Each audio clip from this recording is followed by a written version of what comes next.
बारह दिगर सलवात पढ़े मोहम्मद वाला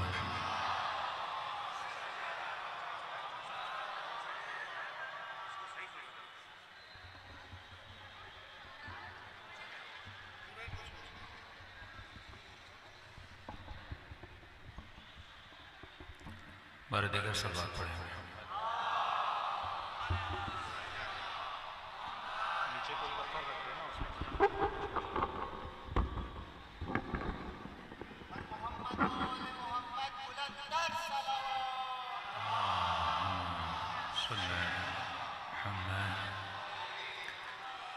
बानियान मजलिस, मुंतज़मीन मजलिस, हाज़रीन मजलिस के जितने मरहूमीन हैं, बिलख़ास शुहदाए मिल्लत जाफ़रिया, वो मोमिनीन वो ज़ाहिर जो करबला के लिए रवाना थे, किसी हादसे का शिकार हुए, उन तमाम मरहूमों को याद करते हुए, शुहदाए मुक़ावमत को याद करते हुए एक मरतबा सूरतुल फ़ातिहा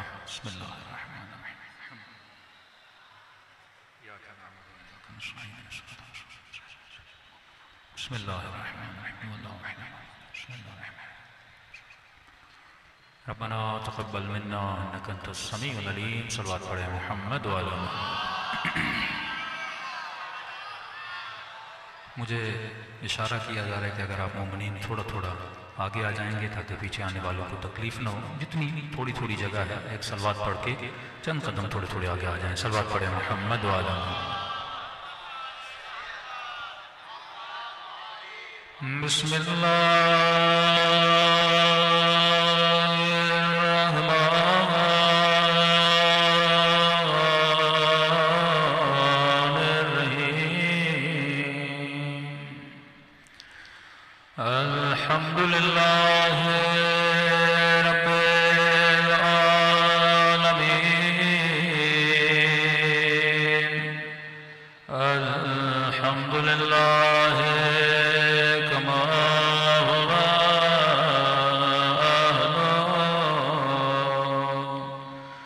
अस्सलातु वस्सलामु अला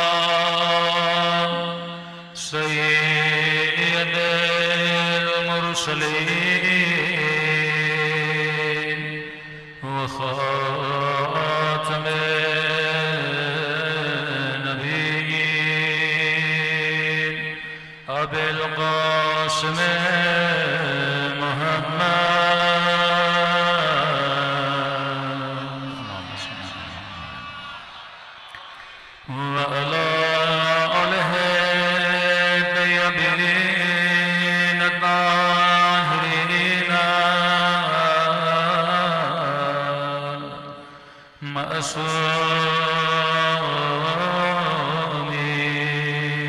सब मिलकर अपने मौला के ज़हूर की दुआ।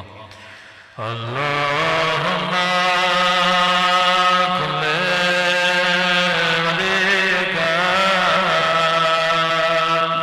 हुज्जत इब्ने हसन सलवातुल्लाह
बिस्मिल्लाहिर्रहमानिर्रहीम। रब इश्रह ली सदरी व यस्सिर ली अमरी वहलुल उक़दतम मिन लिसानी यफ़क़हू क़ौली।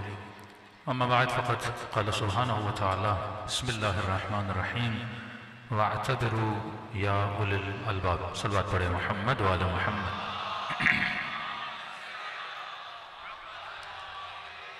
दुआ है परवरदिगार आलम हम सब की इबादतों को अपनी बारगाह में कबूल फरमाए। 2 महीना 8 दिन मुसलसल फ़ज़ा इमाम हुसैन में मशगूल हैं। ये इबादत, ये ज़ादारी, ये गिरिया, ये पुरसा जो खिदमत इमाम ज़माना में दिया जा रहा है, खुदा हम सब के इन पुरसों को अपनी बारगाह में कबूल फरमाए और जिस मकसद ज़िंदगी को लेकर फ़र्श अज़ा पे तशरीफ़ लाते हैं, खुदा उन मकासद में भी हम सबको कामयाबियाँ, कामरानियाँ नसीब फरमा दें। मेरे बरादर अज़ीज़, बहुत अच्छी बातें, अच्छे राइज़ आपकी खिदमत में रख रहे थे।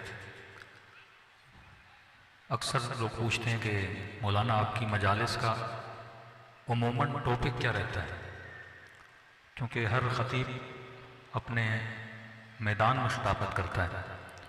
कोई ज़्यादा मुनाज़राती गुफ्तगू करता है, कोई तफसीरी मबाहिस पढ़ता है। तो हर फूल का अपना रंग होता है, हर किसी की अपनी खुशबू होती है।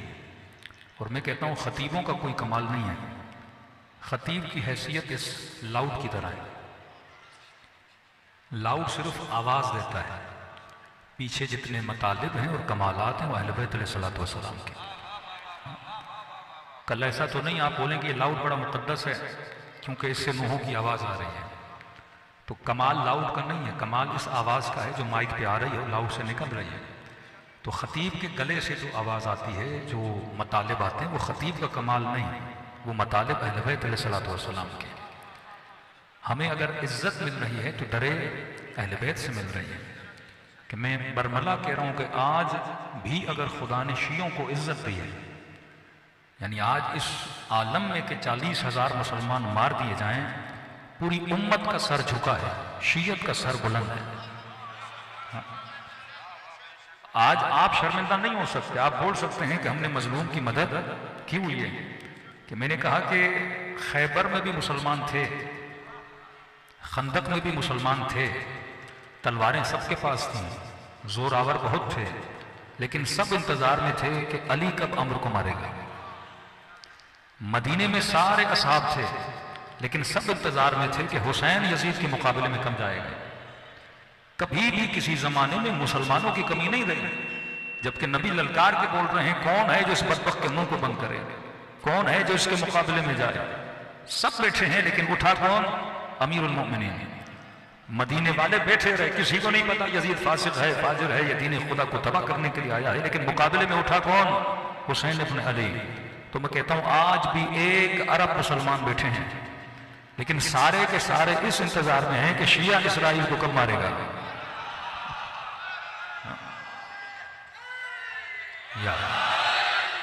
ये मकाम फ़ख्र है कि आज भी दुश्मनों के मुकाबले में अगर सीसी पिलाई दीवार की तरह कोई खड़ा है, वो अली का मानने वाला है। तो कल के यजीद भी हुसैन से डर रहे थे, कल के मरहब भी अली से डर रहे थे, आज के बेजालिम भी अगर किसी से डरते हैं तो हुसैन का नारा लगाने वालों से डरते हैं। नेतन्याहू से पूछा कि आप किसी और मुसलमान से क्यों नहीं डरते, तो कहने लगा कि हम सबको टेबल पे बिठा के इनके ज़मीर भी खरीद लेते हैं, पैसे दे के इनके उसूलों का भी सत्यानाश कर देते हैं, लेकिन ये शिया वाहिद कौम है जो कभी झुकी नहीं, कभी बिकी नहीं।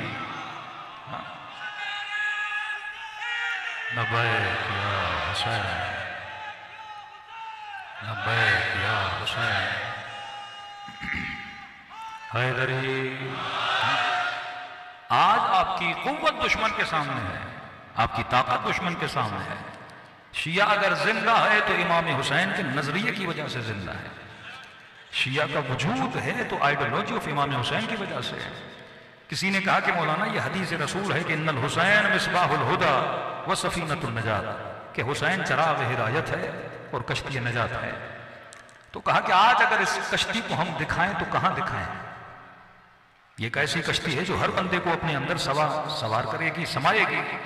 तो कहा ये कश्ती कहां नजर आएगी?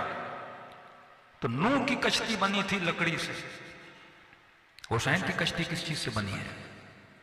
मौला की कश्ती को कौन बनाएगा? ईंटों से बनी है, लोहे से बनी है, लकड़ी से बनी है। का ये चिराग भी है, निजात भी है, और ये जब चलती है तो लोग इसके अंदर सवार होते हैं। फरमाया जो सवार हुआ वो बचा, जो सवार न हुआ वो हलाक हुआ। ये एक ऐसी कश्ती है जो लोगों को जन्नत के दरवाजे तक लेकर जाती है। तो मैंने कहा 5 मिनट के लिए सोचो तो सही, ये कश्ती किस चीज से बनी है? ईंटों से बनी है, दीवारों से बनी है, लोहे से बनी है। नूह की कश्ती बनी थी लकड़ी से, और जो सवार न हुआ वो किस चीज से मरा? पानी से। आज अगर कोई सवार नहीं होगा वो किस चीज से मरेगा? आज इल्लत हलाकत क्या है कि आप किसी को बोले अगर इमाम हुसैन की कश्ती में सवार नहीं होगे तो हलाक हो जाओगे, पूछेगा ना किस चीज से हलाक हो जाऊंगा? नूह वाले मरे पानी की वजह से, और उस जमाने में जिस कश्ती ने बचाया वो किस चीज से बनी थी? लकड़ी से बनी थी। चलाने वाले हुसैन हैं, लेकिन कश्ती किस चीज से बनी है? कश्ती का बदन, कश्ती की बॉडी किस चीज से बनी है? मतलब इस कश्ती में इतनी अट्रैक्शन तो हो ना कि हर बंदा चढ़े। मैं पानी में डूब रहा हूं, मुझे पता है कि लकड़ी तैरती है और लकड़ी पे बैठूंगा तो बचूंगा।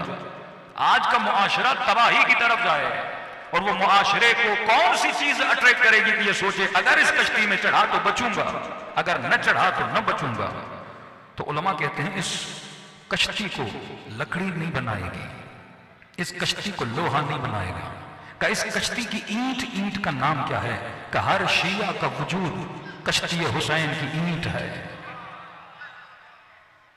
ये आपका वजूद है जिससे कश्ती हुसैन बनती है। आपके वजूद में क्या है? फिक्र हुसैन है। कि जब आप इस फिक्र से कश्ती बनाते हो, किसी ने कहा मौलाना ये कश्ती चलती भी है। मैंने कहा चलती भी है, तुझे दिखाऊंगा भी। कहां चलती हुई नजर आती है? मैंने कहा अरबईन में आ जाओ, 21 मिलियन की कश्ती तुझे हुसैन की तरफ जाती हुई नजर आएगी। आज CNN वाला, BBC वाला, वहां पे सुन्नी भी मिला, वहां पे फिलिस्तीनी भी मिला, वहां पे जो आपके अकीदे को नहीं मानता वो भी मिला, वहां पे अंग्रेज भी आया, वहां पे हिंदू भी आया, वहां पे क्रिश्चियन भी आया। अरे ये कैसी कश्ती है जो सबको खींच रही है? कौन है इस कश्ती को चलाने वाला? फरमाया हर वो फर्द जो हुसैन को मानता है, फिक्र हुसैन को रखता है। अब कौन सी चीज है जो अट्रैक्ट कर रही है? फरमाया इस जमाने में सबसे ज्यादा जिस चीज को खतरा है वो इंसानियत को खतरा है। आज इंसान नुमा हैवान आपको नजर आएंगे, फर्क नहीं पड़ता 42,000 लोग मर जाएं, लेकिन वो कहते हैं हम इंसान है, अपने दिफा में मार रहे हैं। आज हया लूटा जा रहा है, आज गैरतें लूटी जा रही हैं, आज तमीज खत्म हो गई कि मर्द के लिए औरत बनी, औरत के लिए मर्द बना। फरमाया उस जमाने में, नबियों के जमाने में एक चीज कौमों को हलाक कर रही थी। कौम लूत तबाह हुई फ़िल लूत की वजह से, कौम इब्राहिम तबाह हुई बुत परस्ती की वजह से, कौम नूह तबाह हुई शिर्क की वजह से। फरमाया ये वो जमाना जिसमें कश्ती हुसैन लोगों को बचाएगी। फरमाया वो बीमारियां जो खास तौर पे हर नबी के जमाने में थी, आखिरी जमाने में हर बीमारी आ जाएगी। और फरमाया अगर नस्लें बचेंगी तो कश्ती हुसैन की वजह से, कि दुनिया की नस्लें तबाह हो रही हैं लेकिन हुसैन का फर्श तेरी नस्लों को बचा रहा है। वल्लाह किसी कौम में इतने लेक्चर नहीं होते जितने कौम शिया के अंदर होते हैं। वर्ल्ड गिनीज बुक का रिकॉर्ड बन सकता है कि मैंने सिर्फ शुमारी लाहौर का रिकॉर्ड निकाला, कहते हैं मौलाना सिर्फ 2 महीनों में 2,500 मजालिस होती हैं लाहौर के एक हिस्से में। 2,500 मजलिसें लाहौर के एक हिस्से में होती हैं। किसी कौम में इतने लेक्चर नहीं होते, दुरूस नहीं होते, मफाहिम नहीं दिए जाते जितने मकतबे अहले बैत में। एक तरफ इंसानियत का कत्ल, दूसरी तरफ ये कश्ती हुसैन है जो पैगाम इंसानियत देती है। मैंने कहा इस कश्ती को नुमायां तौर पे देखना है तो कभी अपने बच्चे को अरबईन ले जा, आकर देख, बता दुनिया में वो कौन सा रास्ता है जहां इतनी खिदमत की जाती हो जितनी इस रास्ते में की जाती है। किसी ने कहा मौलाना एक रास्ते का जिक्र कुरान में है, सिरातल लज़ीना अनअमत अलैहिम, एक रास्ता है जहां नेमत ही नेमत है। अगर फिजिकल ये रास्ता किसी को दिखाना हो, मैंने कहा दुनिया 2 किलोमीटर का भी नहीं दिखा सकती, हम 80 किलोमीटर का रास्ता दिखाएंगे जिसके हर मीटर पे नेमत है, हर मीटर पे खिदमत है। कि 21 मिलियन लोगों में से किसी एक से पूछो कि क़िबला भूखे तो नहीं, कहेगा नहीं मैं सैराब हूं, प्यासे तो नहीं, कहेगा नहीं मैं सैराब हूं। ये कैसा रास्ता है जहां खिदमत ही खिदमत है, जहां इंसानियत की खिदमत है। जो ह्यूमन राइट्स की बातें करते हैं जरा करबला में आके देखें तो सही, 55 डिग्री की गर्मी में कोई पानी पिला रहा है, कोई पांव दबा रहा है, कोई किसी के लिए बिस्तर बिछा रहा है, अरे यहाँ पे कोई किसी को 5,000 भी दे, 2 दिन के लिए खाना भी खिलाए तो एहसान जतलाता है कि हमने आपको खाना खिलाया था, आप फकीर थे, हमने आपकी मदद की थी, आप अनपढ़ थे, हमने आपको पढ़ाया था। लेकिन ये अजीब है करबला की जमीन, यहाँ खिलाने वाला जिसे खिलाता है कहता है तेरा एहसान है कि तू मेरे दर पे आया और खाना खाने के लिए आया। करबला इंसान को शबीह असहाब हुसैन बना देती है। तो अपनी कद्र और कीमत को जानो कि आप उस कश्ती का हिस्सा हो जो हुसैन की कश्ती है। अब कहीं ऐसा ना हो कोई कश्ती को सोराख करे। खतरा कश्ती को किससे है? उस सवार से है जो कश्ती पे सवार हो जाए और कश्ती हुसैन को सोराख कर दे। अब मेरी जिम्मेदारी बनती है, अगर इतनी बड़ी जिम्मेदारी इमाम हुसैन ने मुझे दी है और मुझे अपनी कश्ती का हिस्सा बनाया है, आज दुनिया में नाम हुसैन को बुलंद कौन कर रहा है? शिया कर रहा है ना। आज इशार कौन कर रहा है? शिया कर रहा है ना। ये मौकब किन्होंने लगाए हैं?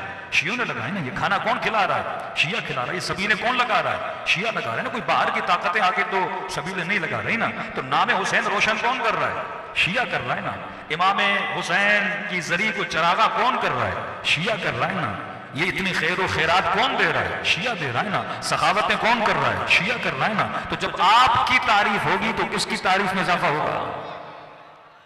तभी अमीर ने कहा कौन लना ज़ैनन, फरमाया ऐसे बनो कि दुनिया तुझे देख के कहे कि जब अली का चाहने वाला ऐसा है, इसका अली कैसा होगा। हाँ। आज कहते हैं कि जब शिया इतने सखी हैं तो हसन कितना सखी होगा। जब इनके दिल इतने नरम हैं तो इनके इमाम का कल्ब कैसा होगा।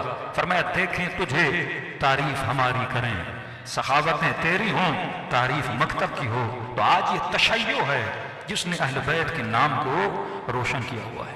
अब ये जो रास्ता है कश्ती हुसैन का रास्ता, जिसको बनाने वाले हम हैं, जिसकी राह दिखाने वाले हमें हुसैन हैं, क्योंकि हमने जो कुछ सीखा अभी अब्दुल्ला से सीखा। फरमाया इस राह को कभी कमर्शियल न बनाना। मसलन हज पे कितने लोग मारे गए, किसी ने फोन किया, मैंने कहा इतने हालात खराब थे। कहा नहीं मौलाना हमारे लिए तो नहीं थे। मैंने कहा वो कैसे? कहा हम हज के अंदर कैटेगरी है, A category, B category, C category. अमीर जाएगा ए कैटेगरी में, गरीब जाएगा सी कैटेगरी में। कहा मौलाना हम जिन खेमों में बैठे थे बूफे लगे थे, हज है इबादत खुदा है, का बूफे थे, ऐसियां थी। कहा हम नहीं मरे। मरा कौन? वो गरीब जो ए कैटेगरी में नहीं था। आज हज भी कमर्शलाइज हो गया, लेकिन अज़ादारों ने मशी हुसैन को कमर्शलाइज कभी किया ही नहीं। यहां यह नहीं लिखा हुआ इस मौक़िफ़ में अमीर आएगा गरीब नहीं आएगा। ये ऐसी वालों का है, क्योंकि ये सारा रास्ता फ्री का रास्ता है। जहाज के आप पैसे देते हो, लेकिन ये जो 80 किलोमीटर का रास्ता है ये फ्री का है। यहां ये है ही नहीं कि ये कबाब वबाब अमीरों के लिए है और गरीबों के लिए पापे हैं। नहीं, यहां इख्तियार है। जो अमीर खाएगा वो गरीब खाएगा, जहां अमीर सोएगा वहां गरीब सोएगा। क्योंकि ये कमर्शियल रास्ता नहीं है, ये इश्क का रास्ता है, ये मोहब्बत का रास्ता है। ये अमीरों की मोहब्बत में मौक़िफ़ नहीं लगाए, ये अज़ाए हुसैन की मोहब्बत में लगाए गए।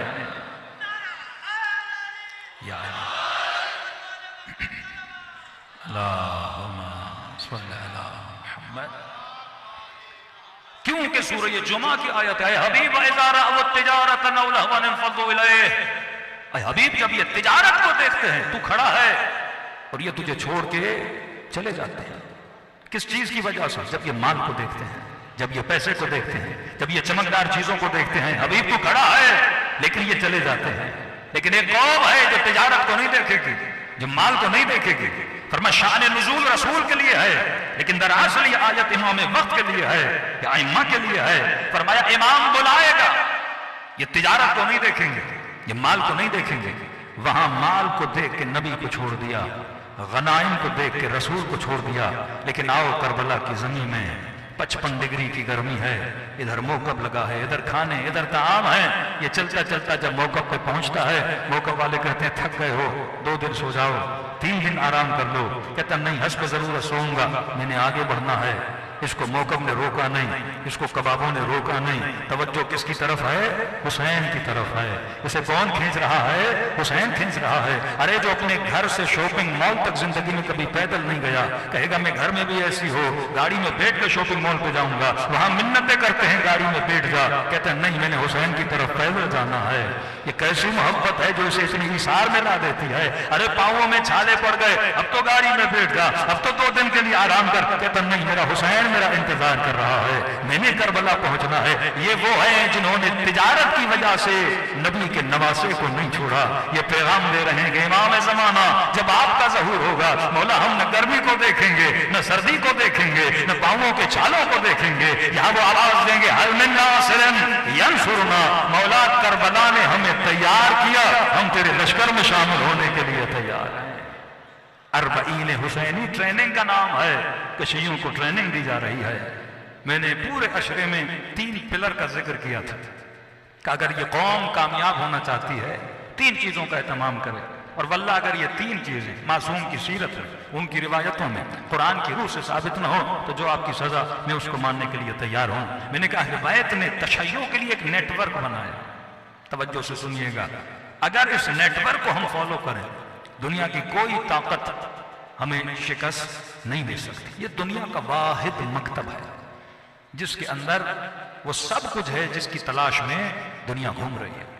मैंने कहा ये हमारे नेटवर्क को चलाने वाले कौन हैं? अहले बैत और कुरान। हमारे भाइयों का नेटवर्क कौन चलाता है? कहते हैं कुरान और सुन्नत। कुरान भी टेक्स्ट है, सुन्नत भी टेक्स्ट है, मतलब लिखा हुआ है। कुरान भी लिखा हुआ, सुन्नत भी लिखी हुई। आपके पास एक कुरान है, दूसरा अहले बैत है, मतलब एक टेक्स्ट है, दूसरा बताएगा इस टेक्स्ट पे चला कैसे जाए।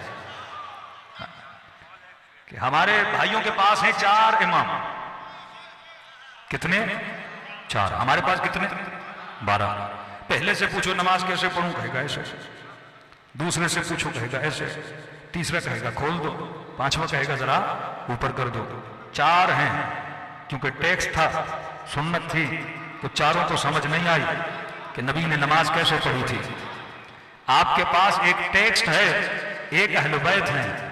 12 के 12 इमामों से पूछोगे नमाज कैसे पढ़ूं, तरीका एक ही बताएंगे। टेक्स्ट पे चलना कैसे है, कोई तो हो मुझे बताने वाला। अब कहें कि सारे के सारे हम हिदायत देंगे और आसमां के सितारे हैं और मनारे हैं। अब हर बंदा सितारे के पीछे लगे तो कोई सफीन में निकला, कोई जमल में निकला। भाई जाए तो कहां जाए? मैंने मिसाल दी थी, अगर कराची वाले हैदराबाद जाना चाहें, कहें मौलाना हैदराबाद के रास्ते का पता नहीं, तो मौलाना किसके पीछे लगे? मैं कहूं मजमे में कितने लोग आए थे? क्या मौलाना 1000 लोग आए थे। मैंने कहा जिस जिसने मुझे देखा उन सबके पीछे लगोगे तो हैदराबाद पहुंच जाओगे। जिस जिसने मुझे देखा उसके पीछे लगोगे तो कहां पहुंचोगे? हैदराबाद पहुंचोगे। आप मेरे कहने पे निकल पड़े, जाना हैदराबाद था, कोई मीरपुर खास निकला, कोई पेशावर निकला, तो आपने कहा मौलवी साहब आपने तो कहा था जिसके पीछे भी लगो हैदराबाद पहुंचोगे। तो उम्मत को कहा किसी के भी पीछे लगो तो जन्नत तक पहुंच जाओगे। जब उम्मत पीछे लगी तो कोई जमल पहुंचा, कोई सफीन पहुंचा। हमने कहा नहीं, जिसके पीछे नहीं। कहा अलीयुन अल हक़ वल हक़ मा अली, फरमाया जहां अली जाएगा वहीं हक अली का पीछा करेगा। ये नहीं हो सकता कि हर जमाने में 10 हक हों, एक ही बंदा हक होता है और मैंने उसका पीछा करना है। तो मैंने कहा ये मकतब चलाने वाले कौन है? अहले बैत और कुरान। भाइयों की मैं डिस्कशन में नहीं आता, मैं अपनी डिस्कशन में आता हूं। आप अपने नेटवर्क को समझें कि आपकी कामयाबी का राज क्या है। कि मैंने कहा आपके कितने मुज्तहिद हैं, मुझे एक मुज्तहिद बताइए जो इज्तिहाद के दर्जे पे पहुंचने के बाद ये कहे अल्हम्दुलिल्लाह मैं अभी सुन्नी बन गया हूं। एक एक मुज्तहिद तशय्युअ से निकाल के बताइए जो इतने बड़े दर्जे पे पहुंचने के बाद ये कहे कि अब मैं क्या बन गया हूं? सुन्नी बन गया हूं। लेकिन मैं कितने मुफ्ती दिखाऊं? हाँ। मशहूर तरीन मुफ्ती क़िबला इस्माइल देवबंद साहब देवबंद के मुफ्ती थे, लेकिन क्या बने? शिया बने। मुफ्ती हमदर्द तो आपके सामने है। हाँ, कितने इनके ऐसे मुफ्ती हैं जो तशय्यो में आते हैं। बहुत सारों ने कहा किबला देवबंद साहब अब तो शिया बन गई है, नाम तो हटा दें। कहीं नाम रहने दो ताकि बच्चों को याद रहे मैं क्या था, अली ने क्या बनाया।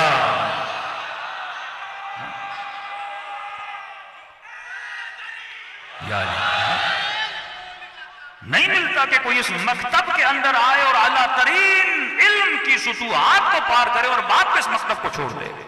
लेकिन आपको सैकड़ों में साले मिलेंगे पढ़े लिखे लोग, बड़े बड़े मुफ्ती, वो बाद में वापस आते हैं क्योंकि जब शऊर अपनी इंतहा को पहुंचता है तो फिर अली के दर पे जरूर आता है। अक्ल का तकाजा है। तो एक तो जहनों में बिठा दीजिए, ये खाका बना के घरों की दीवारों पे लगा दीजिए ताकि आपको पता हो आपके मकतब का नेटवर्क क्या है। कल कोई भी इस नेटवर्क को नुकसान देगा तो ये मकतब तशय्यो को नुकसान देगा।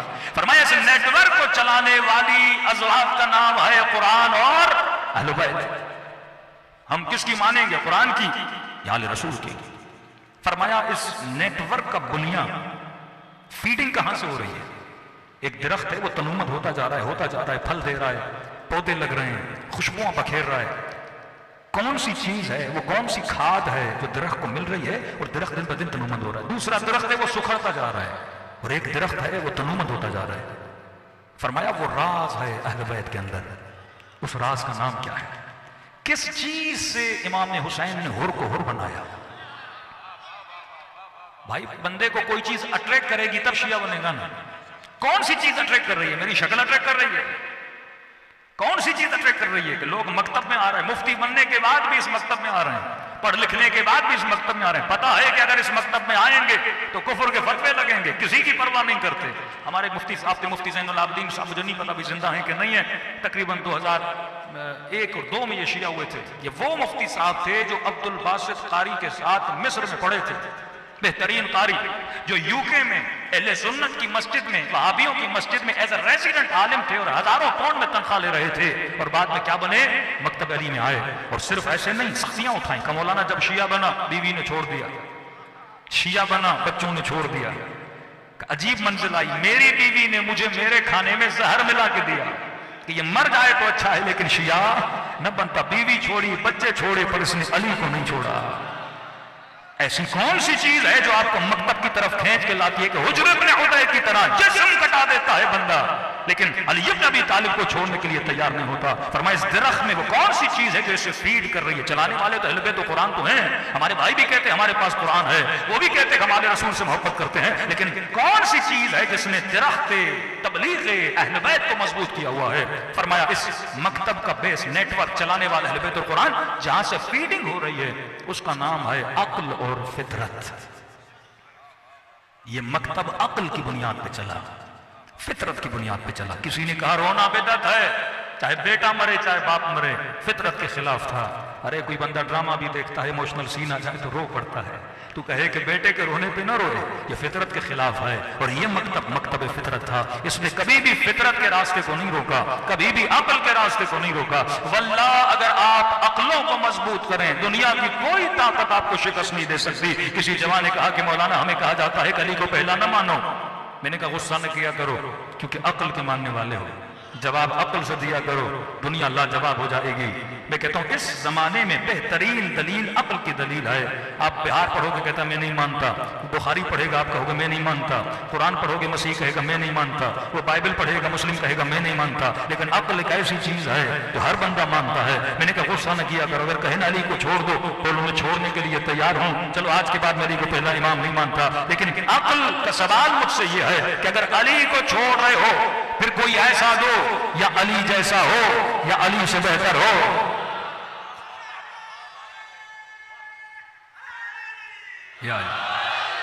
ये मकतब अक्ल का मकतब है। हदीसों की बुनियाद अक्ल थी कि अना मदीनतुल इल्म वालियुन बाबुहा, मैं शहर इल्म, दरवाजा कौन? अली। अब हमारे शिया नाराज हो जाते, मौलाना फलां को दीवार बना दिया, फलां को छत बना दिया। अब मैंने कहा बनाने दो भाई, दीवारें किस काम की, छतें किस काम की? बंदा शहर में जाएगा तो किस चीज से जाएगा? दरवाजे से जाता है। किसी ने कहा मौलाना बड़ा गुस्सा आ रहा है, हर दीवार पे लिख दिया अली और फलां भाई भाई। मैंने कहा गुस्सा न किया करो, दलील के मानने वाले हो, जो वो कहते हैं उसी में उसे जवाब दिया करो। किसी को किसी का भाई बनाना कमाल नहीं है। मैंने कहा हाबिल भी तो काबिल का भाई था, यूसुफ के भी तो भाई थे। सवाल यह है भाई बनाया है, लेकिन यह भी तो साबित करे ना कि अच्छा भाई था अली के लिए। अली का भाई था तो मोहम्मद मुस्तफा थे। हाँ, भाई बनाना मसला नहीं है, लेकिन यह भी तो साबित करे ना कि अच्छा भाई था। तारीख में भाई आपको बहुत मिलेंगे। ये मकतब अक्ल का मकतब है। आज हदीसों में जोड़ तोड़ किया जा रहा है। किसी इनके बहुत बड़े आलिम दीन ने एक हदीस पढ़ी। देखो, जब एडिटिंग भी करते हैं ना तो अहले बैत के साथ करते हैं। इंडिविजुअल कोई हदीस नहीं ला सकते। जैसे बाब मदीनतुल इल्म की हदीस से एडिट कर दिया, किसी को मिला दिया, या इन्नल हसना वल हुसैन सैयदा शबाब अहल जन्ना, फरमाए मेरे दो नवासे जन्नत के जवानों के सरदार हैं। हर हुक्म रसूल में अक्ल है। जब ये नकल करते हैं तो उसमें अक्ल से फारिग हो जाता है। तो इन्होंने और इजाफा किया, कहा कि सिर्फ रसूल ने यहां तक नहीं कहा, आगे भी बढ़े। कहा जन्नत के जवानों के सरदार हसन और हुसैन हैं। और फिर जनाब ने कहा कि जन्नत के बूढ़ों के सरदार फला और फला है। देखो, तौहीन खुद करते हैं, इल्जाम शियों पे लगाते हैं। ये मकतब मैंने बार बार कह रहा हूं, अक्ल का मकतब है। आप सिर्फ अक्ल की नब्ज को पकड़ें तो हर सवाल का आपको जवाब मिल जाएगा। फिर जवान आ गया मौलाना, ये फिर एडिटिंग कर दी इन्होंने। हम कहते थे हसन हुसैन जन्नत के जवानों के सरदार हैं, इन्होंने फला फला को मिला दिया कि बूढ़ों के सरदार हैं। मैंने कहा अच्छी बात है, मिलाया है, क्योंकि जन्नत में न कभी बूढ़ा जाएगा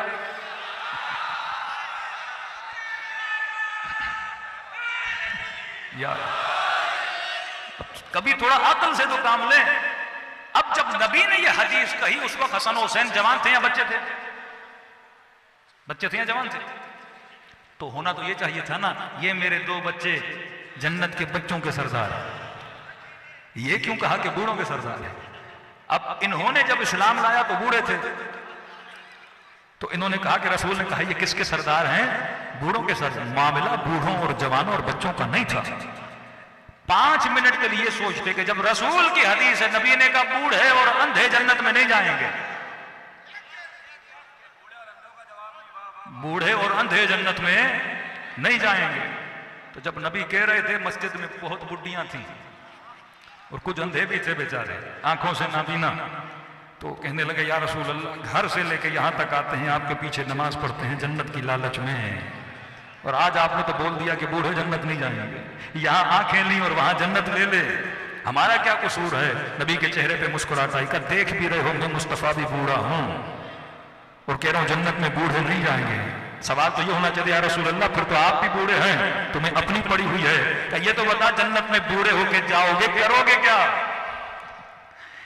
जन्नत मकाम लज्जत है, जन्नत कमाल का नाम है, नक्स का नाम नहीं है। बाद में कहते मौलाना हम गुनहगार हैं, जन्नत में जाएंगे? गुनहगार तो जाएगा ही नहीं, क्योंकि गुनाह नक्स है। कमाल अहले बैत यह है, तुझे नक्स से पाक करेंगे, तुझे बरज़ख में बाकमाल बनाएंगे, उसके बाद तू जन्नत में जाएगा। तभी फरमाया या बंदोबस्त यहां करके आ, बाकमाल बन के आ, या वहां अजाब के जरिए से बंदे को बाकमाल बनाया जाता है। तो जन्नत कमाल का नाम है, नक्स का नाम नहीं है। अब मैंने कहा बूढ़ा होकर जन्नत में जाएगा तो करेगा क्या? केले ही खाएगा। बूढ़े के दांत नहीं तो जन्नत में किस काम का? आंखें काम नहीं करेंगी, बाग बागात को क्या देखेगा? तो जन्नत की नेमतें तभी फायदा लेगा जब जवान होके जाएगा। तो फरमाया हसन हुसैन जन्नत के जवानों के सरदार हैं। जन्नत न बूढ़ों की जगह है, न अंधों की जगह है, जन्नत जवानों की जगह है। नक्ल में भी अक्ल होनी चाहिए। फरमाया इस मकतब की बुनियाद है अक्ल और फितरत। देखिए पूरे ईरान को मुसलमान बनाया उमर ने, शिया बनाया अली की एक फतवा ने। तिजानी समावी साहब कहते हैं मैंने एक हुक्म शरई से 4 लाख लोग ट्यूनिस में शिया बनाए। एक बंदा नाइजीरिया जाता है 12 मिलियन लोगों को शिया बनाता है। किस वजह से शिया बने? अक्ल की वजह से। वरना इनके मुफ्ती ने तो यह भी बोल दिया कि ये ड्रामों में जितने निकाह हुए सारे हो गए। तो किसी एक्टर ने ट्वीट किया कि अभी तक मेरे 400 हुए हैं, मुफ्ती साहब ये बताओ शुरू वाली 4 कौन सी हैं, बाद वाली कौन सी हैं? आपकी फिक़ह में भी क्या है? अक्ल है। पूरा ईरान एक फतवे की वजह से शिया बना।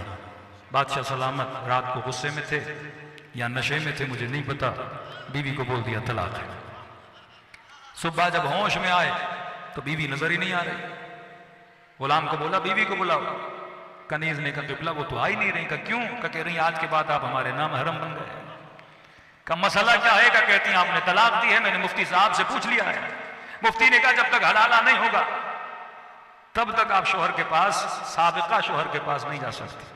अब देखो गैरतमंद लोग कभी हलाला नहीं कराते। ये गैरत का मामला है और इस्लाम की फिलोसफी है।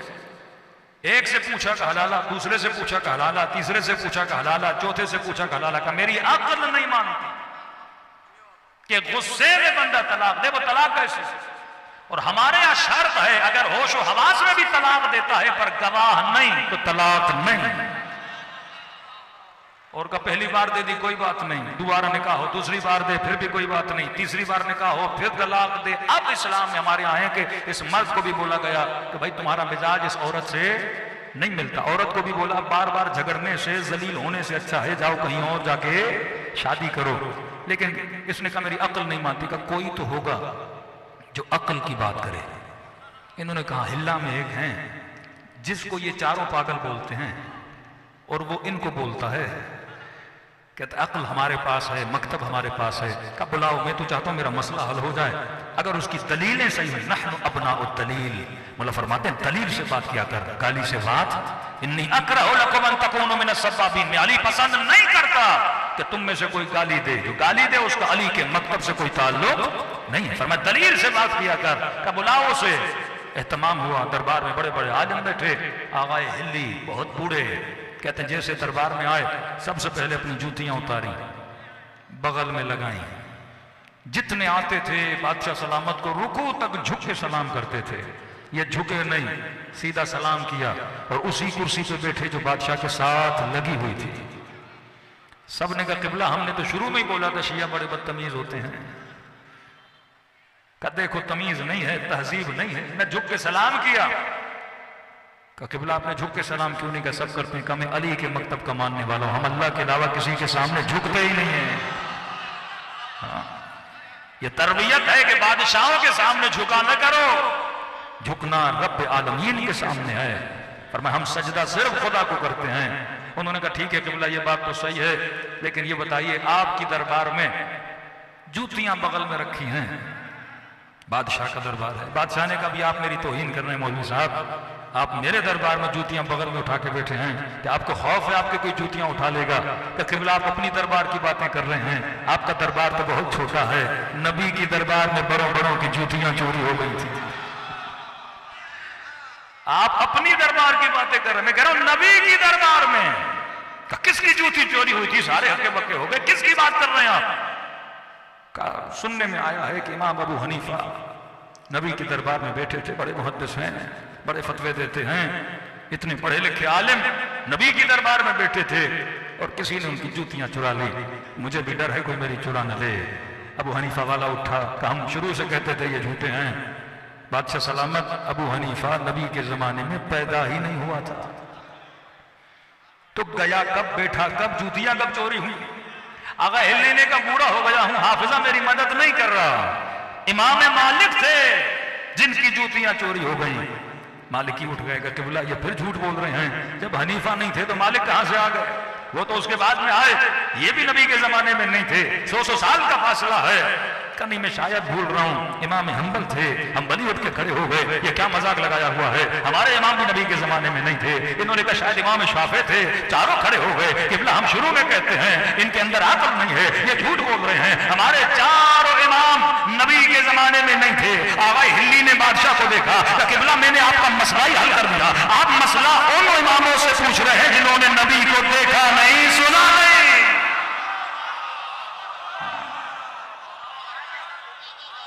मैं उससे पूछ के बताता हूं।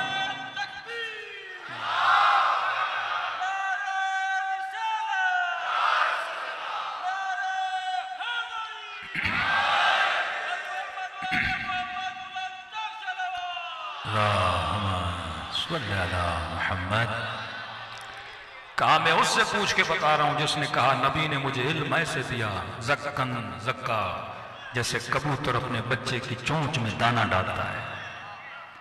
कहा मुझसे पूछते हैं जिन्होंने नबी को देखा है। बादशाह ने सबसे पूछा, ये सही कह रहा है? का बात तो सही है, हमारे किसी इमाम ने नबी को देखा नहीं है। एक फतवे ने पूरी ममलिकत को शिया बना दिया। ये मकतब अक्ल है, मकतब फितरत है। करबला में आपको क्या नजर आती है? फितरत बशर जागती हुई नजर आती है। जज्बा इंसानियत, कुर्बानी का जज्बा, ईसार का जज्बा, कि एक बंदा खुद प्यासा है, अगले को कहता है आप पानी पीजिए, अपना बिस्तर किसी और को देता है, अपना घर खाली कर देता है, आप मेरे घर में आइए, वॉशिंग मशीन कहता है आप यूज करिए, खाना बनाइए, बर्तन यूज करिए। एक इराकी के घर में गए, जबरदस्ती का खाना खाइए, खाना खाइए। और जब सुफरा लगा, ये गया अपने किचन में, कई बर्तन पड़े थे, लेकिन ऊपर से नए नए पैकिंग में बर्तन थे। उन डब्बों को उठाया, खोला, बर्तन निकाले। हमने कहा कि क़िबला, आपके पास और भी बर्तन तो हैं, नए बर्तनों को क्यों खराब कर रहे हो? ये भी बर्तन नए हैं, इसमें खाना दीजिए। आंखों में आंसू भर आए, का ये बर्तन मेरे नहीं, मेरी बेटी के जहेज के बर्तन है। हाँ, कब मैं कह रहा हूं इसमें ज़ाहिर हुसैन खाना खाए, ताकि जब बच्ची की शादी हो खुदा उसके घर में बरकत को नाजिल करे। ये जज्बे इंसानियत आपको दुनिया में कहां नजर आता है? तो एक तो मकतब को चलाने वाले अहले बैत और कुरान, दूसरा इस मकतब की जो बुनियादें हैं वो अक्ल और हिकमत है। आप कोई भी बात करो अगर अक्ल से खाली है, मतलब अली वाले नहीं है। इस मकतब में ताज्जुब नहीं है।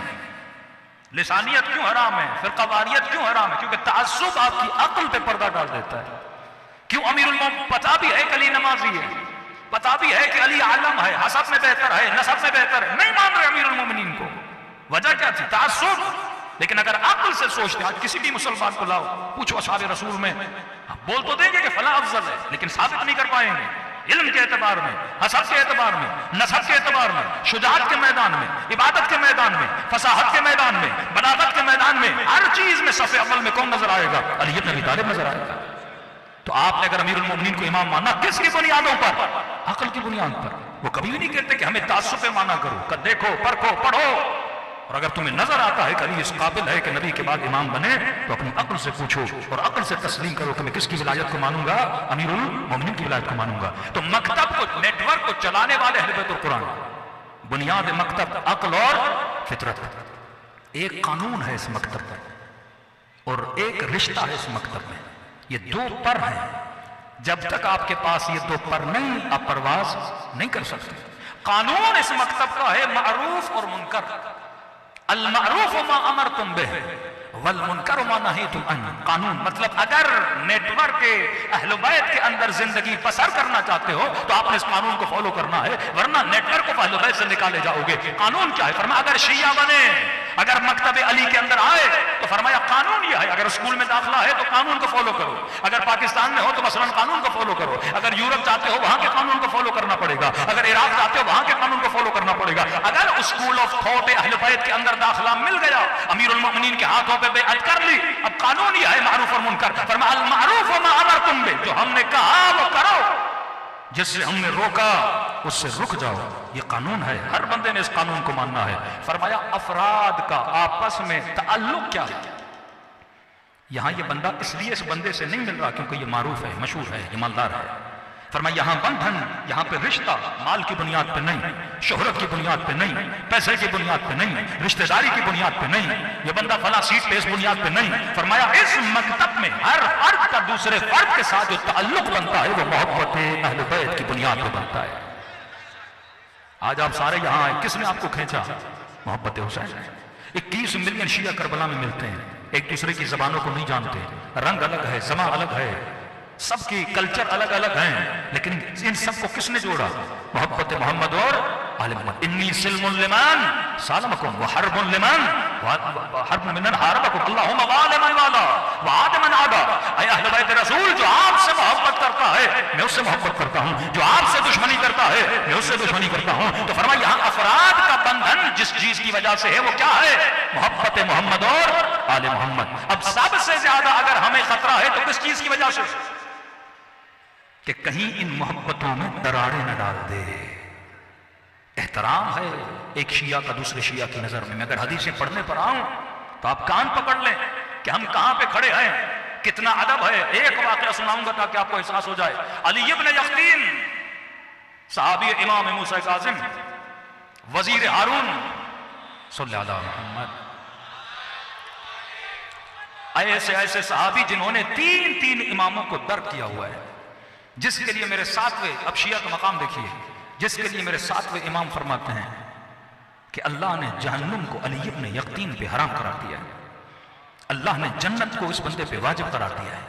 ये इमाम से मिलता कब था? शहर में नहीं मिल सकता था बेचारा, साल साल गुजर जाता था। हारून का वजीर है, साथ में प्रोटोकॉल है, उस जमाने के एस्टेब्लिशमेंट के लोग इसके साथ हैं, कैसे जाए फर्जंद रसूल से मिलने के लिए?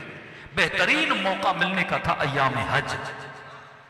अब हाजी सबके लिबास एक जैसे, चेहरे पे थोड़ा सा रुमाल रखा, हाजियों में मिल गया, बंदे से ढूंढ रहे हैं, अली इब्न कहाँ गया, किसको क्या पता, ये फर्जंद रसूल की कदमों में बैठ जाता था। सारे साल में एक मुलाकात हो रही है इमाम से। कहते हैं एक हज पे अली इब्न यक़तीन नहीं आया। मोहब्बत की इंतहा देखिए, इमाम मूसा काज़िम ने हज किया, अरफात किया, मिना किया। कहते हैं जब वापसी पे आने लगे तो अपने दूसरे सहाबी को कहा, मैं जितनी देर हज कर रहा था अली इब्न यक़तीन को याद कर रहा था। एक मर्तबा वो इमाम का चाहने वाला जो मौला को याद करे, लेकिन एक मर्तबा इमाम वक्त अपने शिया की याद में हज करते रहे। ऐसी मोहब्बत करते थे अली यक़तीन के। इमाम ने फरमाया, अली यक़तीन तू एक काम कर, आवाज थोड़ी बढ़ाइएगा, अली यक़तीन तू एक काम कर, हम तीन कामों की जमानत देते हैं।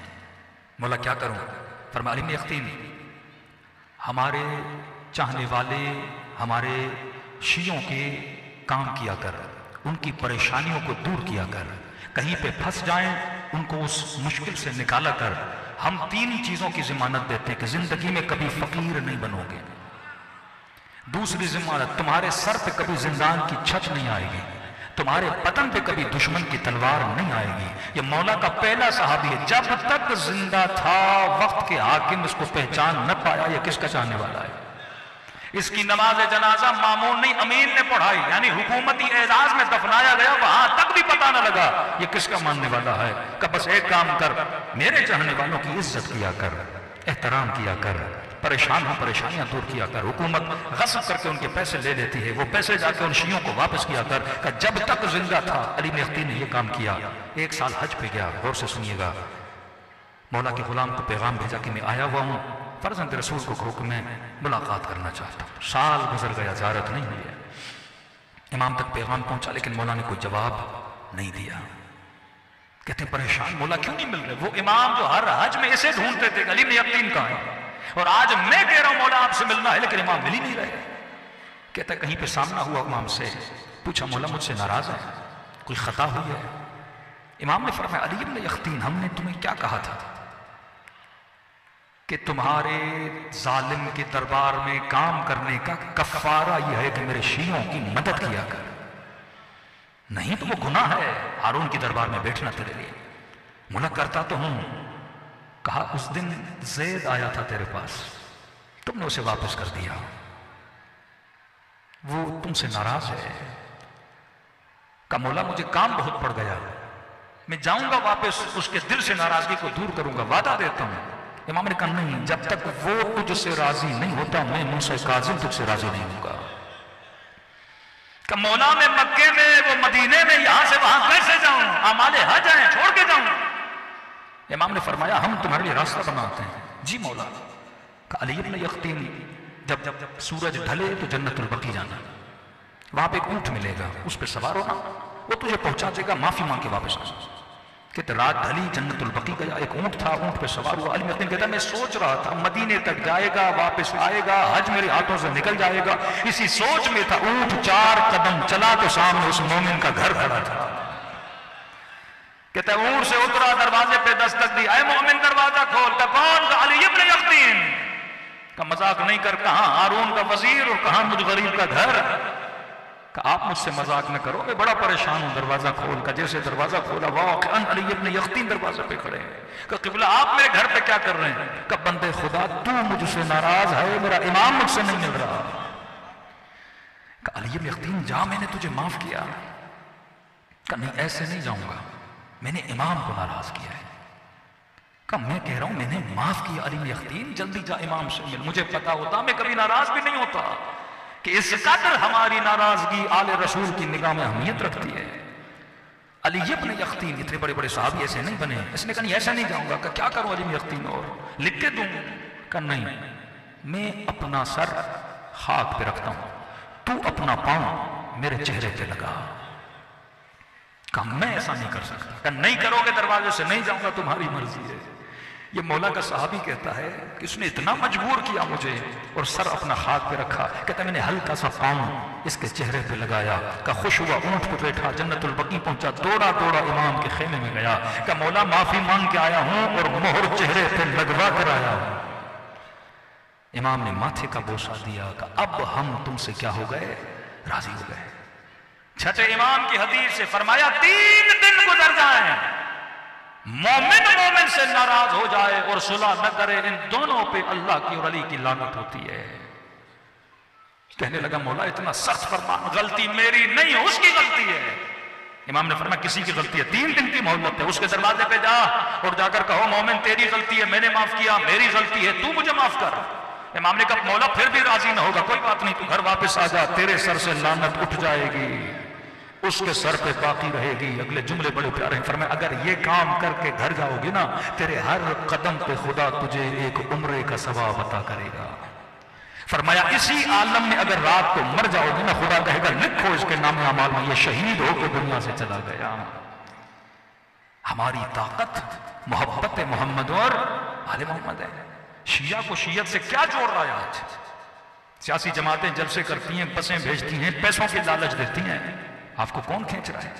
करोड़ों रुपये शिया खर्च करके करबला जाते हैं। हमारी ताकत ही मोहब्बत मोहम्मद और आले मोहम्मद है। अब दुश्मन ने इसी चीज पे हाथ रखा। आज शिया किस वजह से लड़ रहा है? कभी न मसले विलायत की वजह से, कभी तशहुद के मसले की वजह से।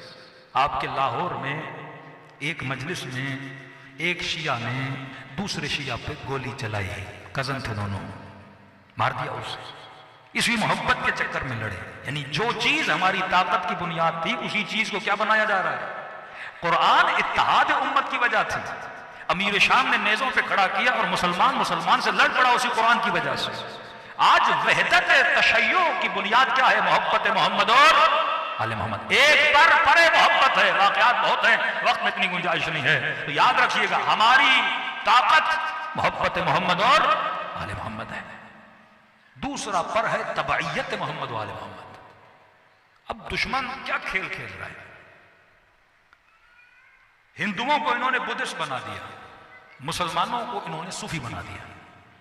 हाँ, कुछ सूफी अच्छे भी हैं, मैं उनकी बात नहीं कर रहा। सूफिज्म का मतलब क्या था? खानकाही बनो, दिन रात बैठो, अल्लाहू अल्लाहू अल्लाहू अल्लाहू, मुराक़बा करो, जिक्र खुदा करो, बड़ी बड़ी मस्जिदें बनाओ, सल्लु अलल हबीब सल्लु अलल हबीब, दिन रात जिक्र रसूल करते रहो। बाहर क्या हो रहा है मेरा लेना देना नहीं, कोई मर रहा है जी रहा है मेरा लेना देना नहीं, इज्जतें पामाल हो रही हैं मेरा लेना देना नहीं, यजीद जैसे फासिक फाजिर बदबख्त तरीन लोग अगर मुल्कों में भी आ जाएं मेरा लेना देना नहीं। मैं क्या करता रहूंगा? अल्लाह का जिक्र करता रहूंगा। ऐसे जाकिरों ने हुसैन की मदद नहीं की। मदीने में बैठे थे, कहीं हम तो कुरान पढ़ेंगे। अब्दुल्ला इब्ने मसूद कुरान से मुसलमान आज उसकी क़रात पढ़ते हैं, कूफे में बैठा रहा, लेकिन इमाम हुसैन की मदद के लिए नहीं गया। कि मैंने तो जिक्र करना है। हुसैन हज को छोड़ रहे हैं, मुस्लिम तवाफ़ खाने खुदा करता रहा। ये न समझ सका कि असल खाने खुदा क्या है, असल मैंने किसकी इताअत करनी है, फलसफे दीन क्या है। हुसैन तको तनहा करबला में रह गए, लेकिन ये अपनी नमाजों में लगा रहा। क्या शिमर नमाज नहीं पढ़ता था? कि अपने साथ नमाज नहीं पढ़ता था? क्या वो कारी कुरान नहीं थे? कौन है खवारिज? हाफिज कुरान है, कारी कुरान है, ताली कुरान है, लेकिन वो फलसफे तबईयत। जुबैर कौन है? जुबैर के दिल की मोहब्बत का प्याला भरा हुआ था कि जब सैयदा के घर पे हमला हुआ, जुबैर मुदाफे बैत जनाब सैयदा है, कहते तलवार निकाल के दुश्मन पे अटैक किया, सर दरवाजे की चौखट पे लगा और जुबैर आके नीचे गिरा। और यही जुबैर जंग जमल में अली इब्न अबी तालिब के सामने खड़ा है। मौला को तकलीफ किस चीज ने दी? तबईयत ने तकलीफ दी मेरे अजीज। आज 25 करोड़ पाकिस्तानी है, क्या रसूल को नहीं मानते? क्या मोहब्बत रसूल नहीं है? आज रिकॉर्ड है, पाकिस्तानी जितना हज करते हैं, उम्रा करते हैं, खैर खैरात करते हैं, नमाजें पढ़ते हैं, तरावियां पढ़ते हैं, कोई नहीं पढ़ता। लेकिन आज उम्मत में क्या नहीं है? तबईयत रसूल नहीं है, अखलाक रसूल नहीं है, किरदार रसूल नहीं है। मसला तबईयत का था। एक पर परे मोहब्बत है, दूसरा पर परे इताअत है। जब ये दो पर बंदे को मिलते हैं, फिर जाके सलमान बनने के काबिल बनता है, फिर हबीब इब्न मज़ाहिर बनता है, फिर मुस्लिम इब्न उसजा बनता है, फिर यजीद इब्न सुबैत बनता है, फिर जनाब बुरैर बनता है। जब ये दो पर इंसान को मिल जाते हैं। लेकिन आज ये बोला जाए कि आप मोहब्बत का जाम तो पिलाएं, पर तबईयत ना हो। मोहब्बत पहली सीढ़ी है, बंदे को इत्तिबा पर लाने के लिए जब तक ये दो पर आपके पास नहीं मेरे अजीज, तब तक इंसान तरक्की नहीं कर सकता। अभी 40 का जिक्र कर रहे थे, हमने इस 40 में एक्टर देखे, सिंगर देखे, बॉलीवुड से लोग आए हुए देखे, जिनकी पूरी साल फिल्में चलती हैं, गाने चलते हैं। करबला आए, किस चीज ने करबला खींचा इनको? मोहब्बत ने। मोहब्बत तो है सबके दिलों के प्याले में, कमी किस चीज की है? तबाइयत की कमी है। ये करबला आके इमाम हुसैन पे रोता भी है, सलाम भी करता है। इमाम को क्या चाहिए मुझसे कि मेरी सुनो भी ना। 18,000 खत लिखे गए ना, लेकिन आया कौन हुसैन के पास? जिसके दिल में इत्तिबा इमाम हुसैन थी। करबला दो चीजों का नजारा है, एक तरफ मोहब्बत हुसैन है, दूसरी तरफ इत्तिबा हुसैन। वसल्लिमू तस्लीमा। ये इत्तिबा जब तक हमारी नस्लों के अंदर नहीं आता। आज मसला क्या है? हम मीठी मीठी बातें यहां सुनते हैं, मजलिस से बाहर जाते हैं, मेरे घर में वो इत्तिबा है, मेरे किरदार में वो इत्तिबा है। जिस चीज से आपके इमाम को तस्कीन मिलती है वो इत्तिबा इमाम हुसैन अलैहिस्सलातु वस्सलाम है। आज ये बोला जाए कि नहीं, आप सिर्फ मोहब्बत का जाम घोलो लेकिन इत्तिबा की बातें न करो। बगैर इत्तिबा कोई शेख मुफीद न बना, बगैर इत्तिबा कोई तूसी न बना, कोई बहरुल उलूम न बना। ये एक शख्सियत दिखाओ। मैं 12 मजलिसों में 2 चीजें जिक्र करता हूं। अब ये वाकया सुनी हजरत अब्बास का है। अब्बास कैसे बने? 4 भाई थे, एक भाई अब्बास बना। एक तरफ इमाम का रोजा, दूसरी तरफ इमाम के भाई का रोजा। दूर से ऐसे लगता है दोनों इमामों के रोजे हैं। इतनी फजीलत मिले कि इमाम हुसैन कहें कि मेरी ज़ियारत पे आने से पहले अब्बास की ज़ियारत पे जाओ। मफाहिम मैंने कहां से लेने? ज़ियारत नामों से ना। कुछ ज़ियारतें उलमा ने लिखी, कुछ ज़ियारतें अहले बैत से, ज़ियारत आशूरा वारिसा जामिया अमीनुल्लाह, और खुद ज़ियारत नामा हजरत अब्बास। छठे इमाम आते हैं, इमाम है, अस्सलामु अलैका अय्युहा अब्दुस सालिह, मेरा सलाम हो अब्द सालिह पे। नाम नहीं लिया, सिफत बताई। कौन अब्बास? अब्द, उबूदियत के मकाम पर है। कैसा अब्द है? अब्द सालिह। इमाम ज़माने का लक़ब क्या? या अबा सालिह अल महदी यरसु इल्ला इबादिय सालिहीन, अस्सलामु अलैका अय्युहा अब्दुस सालिह अल मुतीअ लिल्लाह, तबइयत, अल मुतीअ लिल्लाह व लिरसूलिहि व लिअमीरिल मुमिनीन व लिअम्र मौला। उस अब्बास पे सलाम हो जिसने अल्लाह की इताअत की, रसूल की इताअत की, अमीरुल मोमिनीन की इताअत की, और अपने वक्त के इमाम पर अब्बास पूरा उतरे। अब मेरे छठे इमाम कहते हैं मेरी जान इस अब्बास पे कुर्बान हो जाए। क्या किया अब्बास ने? हर बंदे के वजूद में एक नफ्स है, नफ्स का काम है ख्वाहिश करना। आप रोजा रखते हो, जब आपको भूख लगेगी तो आपका मैदा कहेगा मुझे खाना चाहिए। ये ख्वाहिश गैर शरई ख्वाहिश नहीं है, बदन करता है। आपको प्यास लगेगी, आपका दिल होगा पानी पियो, लेकिन आप कहोगे मैं रोजे में हूं, पानी नहीं पीऊंगा। फरमाते जब हजरत अब्बास पानी पर गए ना, पानी को चुल्लू में भरा, 3 दिन के प्यासे, बदन को तो पानी चाहिए ना। अब्बास पिए ना पिए हजरत अब्बास की मर्जी है, बदन को तो पानी चाहिए। कहते हैं नफ्स ने कहा कि मुझे पानी चाहिए। शेर हजरत अब्बास का। फरमाते या नफ्स होनी, ऐ नफ्स तुझे पानी चाहिए जबकि मेरा हुसैन प्यासा है। तुझे पानी चाहिए जबकि मेरी सकीना क्या है? प्यासी है। ये मोहब्बत का नजारा है। अगर महबूब प्यासा है, मैं पानी कैसे पीऊं? अगर महबूब ने खाना नहीं खाया, मैं खाना कैसे खाऊं? कहते पानी को लिया, मश्क में भरा, रास्ते में दरख्त बहुत थे, वरना गाजी अब्बास अगर तेजी से जाते तो खेमों तक पहुंचना कोई बड़ी बात नहीं थी, क्योंकि दरख्त इतने थे और नहर इन दरख्तों के बीच में थी और जालिम दरख्तों के पीछे छुपे हुए थे कि जब ये वापस आएंगे तो कोई तीर मार रहा था, कोई दूर से नेज़े मार रहा था। तो कहते वापसी में जब हजरत अब्बास आए तो तीरों की बारिश हुई। हजरत अब्बास ने सारे तीरों को अपने बदन पे लिया, लेकिन कोशिश थी कि तीर बदन पे लगे, मश्क पे न लगे। कहते एक जालिम ने गाजी अब्बास का एक बाजू काटा। जब बाजू कटा ना तो पानी के मश्क को दूसरे बाजू में थमा के हजरत अब्बास ने एक रजस पढ़ा। अजीब है ये रजस। फरमाया खुदा की कसम है लौ कतातुम यमीनी, अगर मेरे दोनों बाजू भी काट दो, मैं अब्बास अपने दीन को नहीं छोड़ूंगा। आज इस जवान के जहन में दीन क्या है? नमाज, रोजा, हज, ज़कात, खैर खैरात, ये दीन है। कह रहे अगर मेरे दोनों बाजू भी काट दो मैं अब्बास अपने दीन को नहीं छोड़ूंगा। तो ताज्जुब का मकाम है। क्या दुश्मन ये कह रहे थे कि गाजी अब्बास नमाज छोड़ दो, रोजा छोड़ दो, हज छोड़ दो, ज़कात छोड़ दो? कर नहीं, वो क्या छुड़ाने के पीछे? मश्क छोड़ दे। और अब्बास कह रहा है मैं अपने दीन को नहीं छोड़ूंगा। गाजी अब्बास की निगाहों में पानी का मश्क क्या है? दीन है। आपके जहनों में दीन का मफहूम कितना बड़ा है। ये सारी इबादतों को, उसूल को, फरूल को जमा करो तब जाके दीन बनता है। और हजरत अब्बास खुलासे में बता रहे हैं कि अब्बास का दीन क्या है? मश्क। और कहा कि बाजुओं को काट दो, मैं अब्बास अपने दीन को नहीं छोड़ूंगा। उलमा कहते समझ नहीं आ रही, पानी का मश्क, चमड़े का मश्क, ये दीन कैसे बना? क्योंकि अब्बास के जुमले हैं तो उसमें फकाहत तो जरूर होगी। फरमा नहीं, पानी का मश्क दीन नहीं। हुसैन ने कहा था पानी लाओ, हुक्म हुसैन दीन है। आज ये जवान यहां बैठा है ना, इमाम ज़माना के ना, जवान जब वहां से लेके यहां तक पानी लेकर, इसका उठना जाना और आना ये दीन है। इमाम की ज़बान से लफ्ज़ निकले वो दीन बन जाता है। वो चाहे खड़ा हो जाए, ये खड़ा होना दीन है। कहे दौड़, ये दौड़ना दीन है। कहे बैठो, ये बैठना दीन है। तबैयत अपने तमाम तर कमाल पर, और मोहब्बत इतनी कि पानी अब्बास ने नहीं पिया। और कहते हैं जब मश्क को तीर लगाना, एक ख्वाहिश की हजरत अब्बास। कई मोमिनीन कहते हैं मौलाना इतना फासला क्यों है इमाम हुसैन हजरत अब्बास के रोजे में? हबीब भी साथ में, अकबर भी साथ में, कासिम भी साथ में, सारे शहीदों के इमाम ज़ैनुल आबिदीन ने एक जगह पे जमा किया। अब्बास को छोड़ दिया नहर के किनारे। मैंने कहा छोड़ा नहीं, अल्लाह ने दुआ को कबूल किया। फरमाया परवरदिगारा हुसैन से चेहरा कैसे मिलाऊं? कहा था पानी लाओ। खेमों में जाना तब पसंद था जब पानी लेकर जाता। अब मैं नहीं चाहता कि मेरा लाशा खेमों तक जाए। इमाम हुसैन जब पहुंचे हज़रत अब्बास के बदन मुबारक पे, कहते हैं एक आंख में तीर था और इस जख्मी आंख का खून दूसरी आंख में चला गया। नजर नहीं आ रहा था गाजी अब्बास को। मौला की आवाजों से समझा।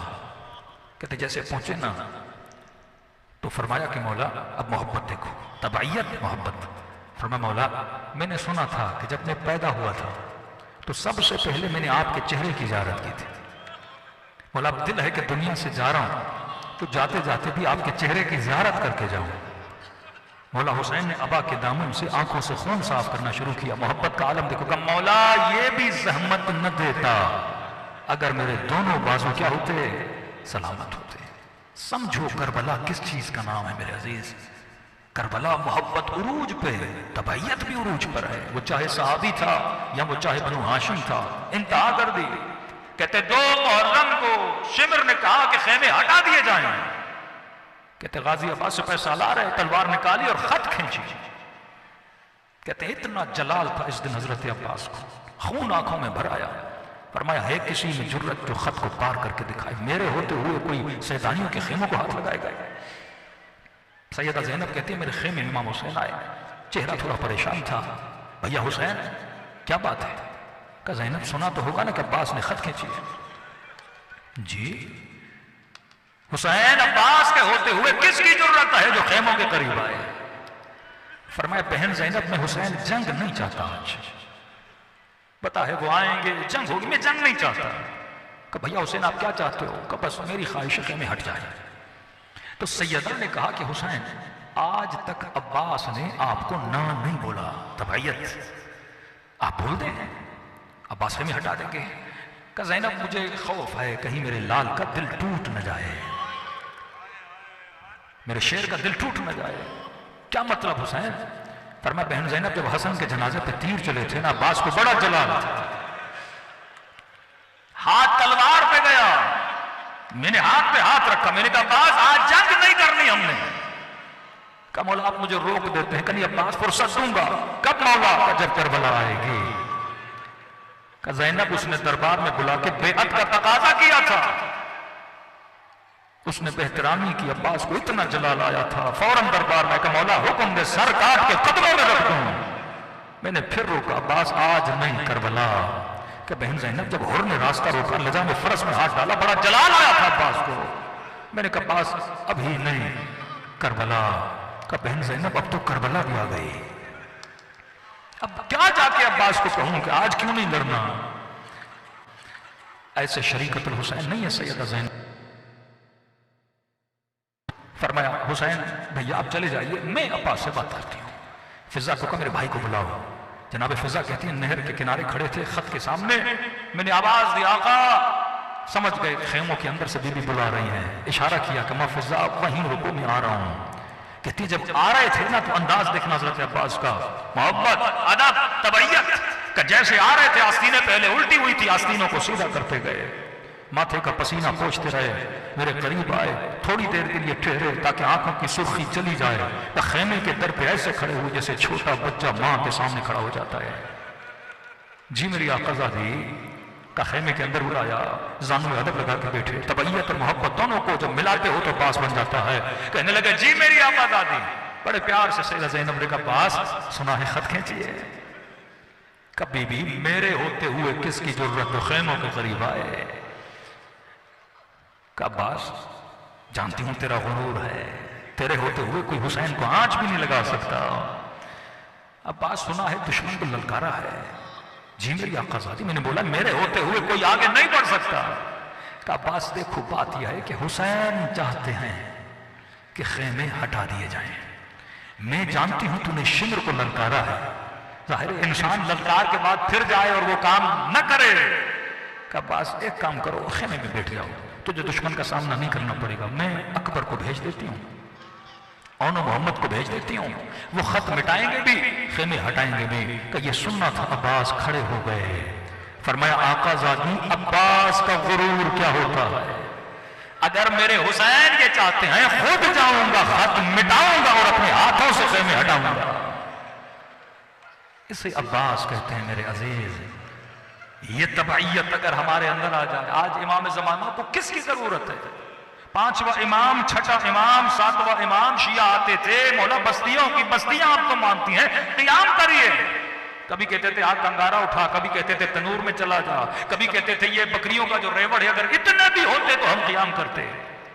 का जितने मेरे जद हुसैन को मिले हमें नहीं मिले। ये कहना कि जब 313 होंगे, ये कैसे हैं 313? मोहब्बत वाले भी हैं, तबैयत वाले भी हैं।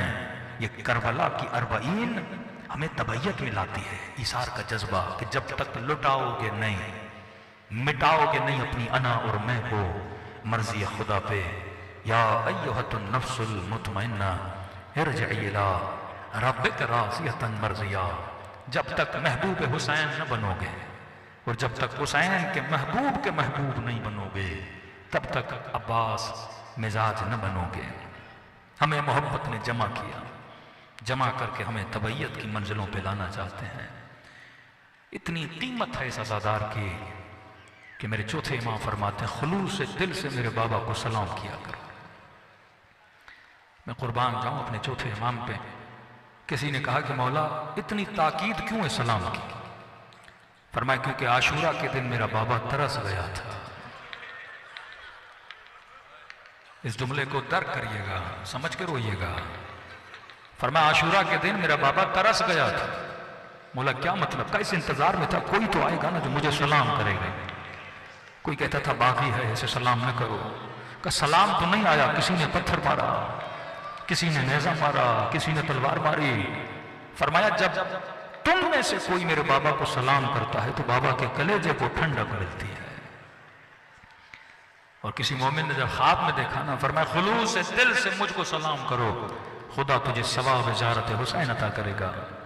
का मौला एक सलाम से सवाब मिलेगा। जब सलाम करो और न चाहते हुए आंखों से आंसू आ जाएं, ये मत समझना ये तेरे आंसू हैं, हुसैन ने तुझे तेरे सलाम का जवाब दिया है।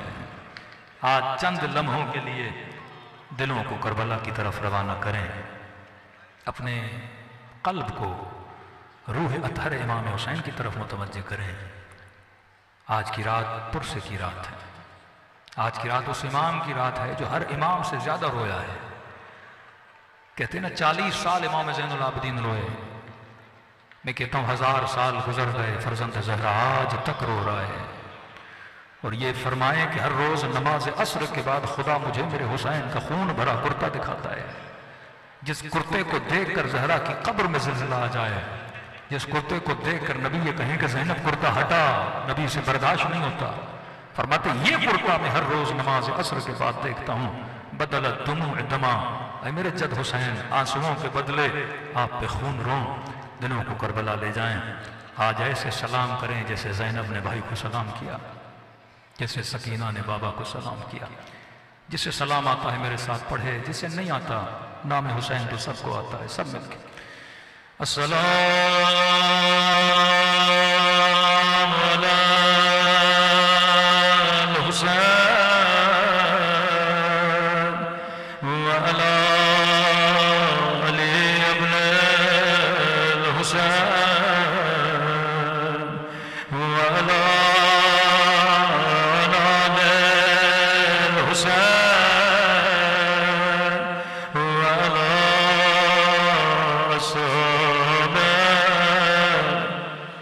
हुसैन की सदा बुलंद सलाम अला हुसैन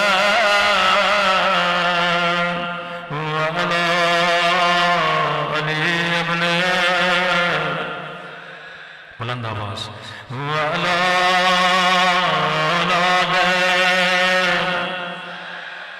माशाअल्लाह सब मिल व अला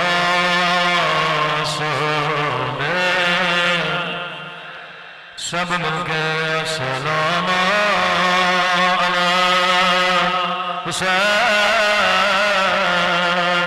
व अला अली इब्न व अला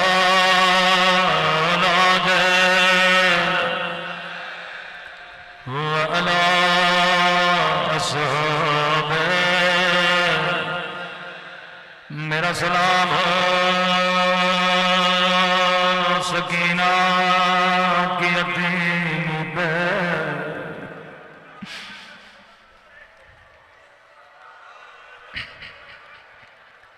अय्याम अज़ा खत्म होने को है, अल्लाह जाने फिर जिंदगी मिले या न मिले। फरमाया ऐसे रोया करो जैसे तेरे जिंदगी की आखिरी मजलिस है। आज की रात यतीमों की रात है, मेरा सलाम हो सकीना की यतीम पे। मुझे नहीं मालूम आज मेरा इमाम ज़माना कहाँ मौजूद है, शायद करबला में रो रहे या शायद कल ज़ैनबिया पे गिरिया कर रहे हो, या शायद शाम में नन्ही सी कब्र सकीना पे रो रहे हो, या शायद सामरा में अपने बाबा की गुर्बत पे रो रहे हो।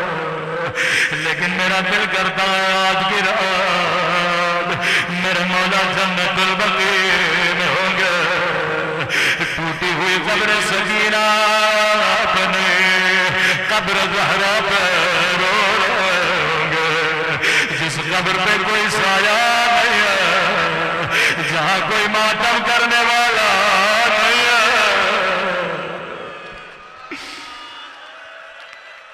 क्योंकि अल्लाह के नबी की हदीस है, माँ की कब्र पे मांगी गई दुआ खुदा कभी रद्द नहीं करता। शायद दुआ कर रहे हो अम्मा ज़हरा, दुआ करो मेरा ज़हूर, ताकि उस जालिम से बदला लो जिसने आपकी पसलियाँ छोड़े, ओ जिसने आग भरा दरवाजा गिराया। अम्मा ज़हरा दुआ करो मेरा ज़हूर, ताकि उस जालिम से बदला लो जिसने मेरी सकीना को तमाचे मारे, जिसने मेरी कुफियों की चादर छीनी। आज की रात मेरी छोटी सी गुजारिश, जब तहज्जुद का वक्त मुसल्ला बिछाना, नमाज़ तहज्जुद पढ़ना, तहज्जुद से जब फारिग हो जाओ एक दुआ पढ़ना, एक ज़ियारत पढ़ना, ना मजारत नाहिया, ये किसी जाकिर का नुआ नहीं, ये किसी मौलाना का नुआ नहीं, ये इमाम ज़माना का नुआ, जिसमें मेरे मौला अपने जग के मसाइल पढ़ते हैं, बड़े मुसीबत बड़े जुमले। आज इमाम की ज़बान से कुछ करबला के मसाइल सुनो कि कैसे अपने जग पर क्रिया करते हैं। फरमाने लगे मेरा सलाम, किस पे सलाम कर रहे मेरे मौला? नाम नहीं लिया, इशारे किए, मोमिन पे छोड़ा कि समझना तेरा काम है। फरमाया मेरा सलाम उन नन्हे से रुखसारों पे, अल्लाह जाने ये किसके रुखसार है, ज़ैनों को करबला न दो। मेरा सलाम उन नन्हे से रुखसारों पे, ओ जिनका रंग बदलता रहा, ये नहीं का रंग बदल गया बल्कि बदलता रहा।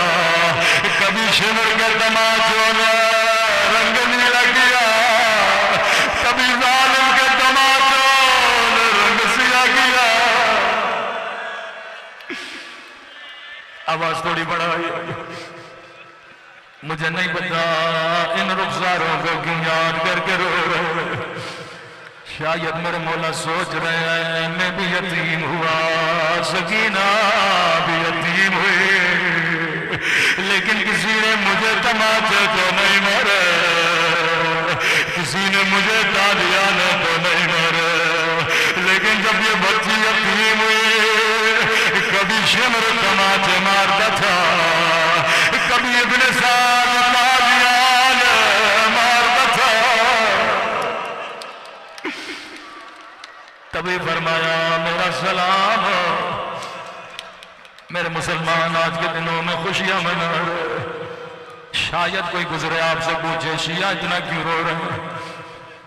एक हदीस उसे सही बुखारी की सुनाना, वो खुद रो पड़ेगा। रसूल खुदा फरमाते मुसलमानों कभी हैवान को भी मुंह पे न मारा करो, हैवानों के चेहरों का भी इकरार किया करो। इमाम ज़माना फरमाते इतने तमाचे मारे कि बच्ची के रुखसारों का रंग बदल गया। रो रो के कहने लगी मेरे गरीब वतन बाबा, ओ मेरे तीन दिल के प्यासे बाबा, बाबा जरा आंखें खोलो, जरा मेरे रुखसार देखो। बाबा मेरा रुखसार छोटा था, लेकिन शिवर का हाथ बड़ा था।